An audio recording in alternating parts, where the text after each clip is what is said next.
जब आपका स्वाभिमान किसी को अभिमान लगने लगे ना, तो समझ जाओ दुनिया में जितने भी लोगों को अभिमान लग रहा है, जितने भी लोगों को लग रहा है कि आप अपना सेल्फ रिस्पेक्ट को सबसे ज़्यादा इम्पोर्टेंट दे रहे हो, और वही सेल्फ रिस्पेक्ट दुनिया को जब घमंड लगने लगे कि अरे ये तो घमंड दिखा रहा है, तो स्वाभिमान का वर्चस्व उस अभिमान से बड़ा है जो दुनिया समझ रही है। जिस तरह शरीर को जीवित रखने के लिए श्वास की ज़रूरत होती है, हर पल आप उस श्वास को अपने अंदर ग्रहण करते हो क्योंकि शरीर का हर कोशिका जीवित रहेगा।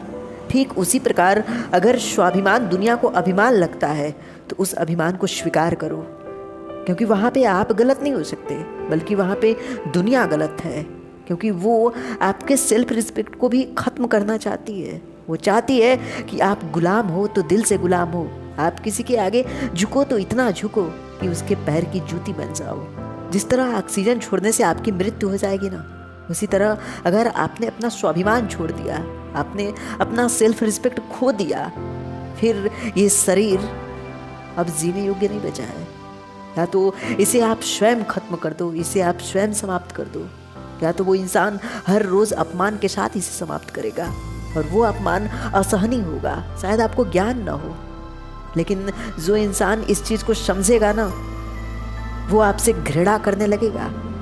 कि किसी के सामने प्यार के लिए, दोस्ती के लिए इतना मत झुको कि वो आपको गिरा हुआ समझने लगे, और वो आपकी कीमत यूँ गिरा दे मानो बाजार में एक बाजारू का कीमत लगाया जा रहा हो। अगर अपने स्वाभिमान को आपने जीवित नहीं रखा तो निश्चित है कि दुनिया वाले उसे अभिमान बता के आपके सम्मान को भी समाप्त कर देंगे। दुनिया के शब्दों में अगर पढ़े तो दुनिया वाले तो बर्बादी भी देखते हैं तब तक जब तक आप बर्बाद ना हो जाओ।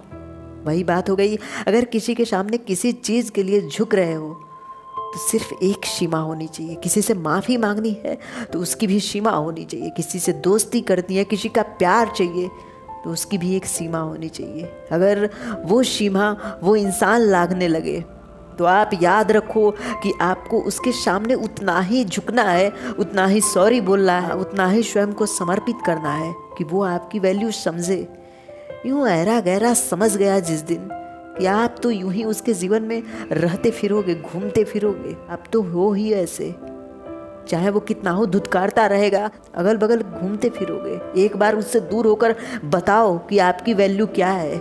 अगर नहीं बता सके तो वो ज़रूर बता देगा कि तुम्हारी वैल्यू क्या है, और जब उसके मुंह से अपनी वैल्यू सुनोगे तो शायद जीवित नहीं रह पाओगे, क्योंकि तुम्हारा जीवन अब उस पर निर्भर हो चुका है। तुम्हारा जीवन उसके शब्दों पे निर्भर है। वो तय करेगा कि तुम्हारा स्वाभिमान, तुम्हारा सेल्फ रिस्पेक्ट उसके सामने कितना गिराना है, और वो तब तक दुखी रहेगा, तब तक तुमसे गुस्सा रहेगा जब तक अपने आप को निचोड़ कर उसके सामने नहीं रख देते, क्योंकि वो खुश हो रहा है कि हाँ कोई है जो उसके पैरों में गिरने के लिए भी तड़प रहा है।